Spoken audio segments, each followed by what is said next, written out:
Hello friends, தமிழில் திருவிக்காவை பற்றி பார்க்க போகிறோம்.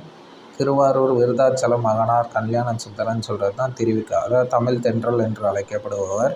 பிறந்த ஊருன்னு பார்த்திங்கன்னா சென்னைக்கு அருகே உள்ள துல்லம் என்ற ஊரில் தான் பிறந்தார். படிப்பு சென்னை வெஸ்லி பள்ளியில் படித்தார். தமிழ் யார்கிட்ட கற்றுக்கிட்டாருன்னா கதிரை வேலர் என்பவர்களிடம் கற்றுக்கிட்டார். நிறைய நூல்களை எழுதியிருக்காரு. உரைநடை நூல்கள், அது மாதிரி செயல் நூல்கள்.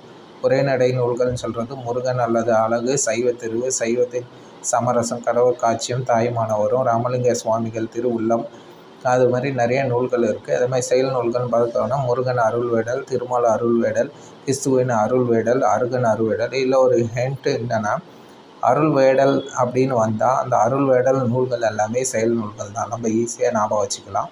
அது மாதிரி இதழ்கள் பார்த்தா 2 இதழ்கள்: தேசபக்தன், நவசக்தி. கொட்டேஷன்: நான் தனியாக வாழவில்லை, தமிழோடு வாழ்கின்றேன். இது அடிக்கடி டிஎன்பிஎஸ்சியில் ரிப்பீட்டடாக கேட்கக்கூடிய கொஸ்டின்.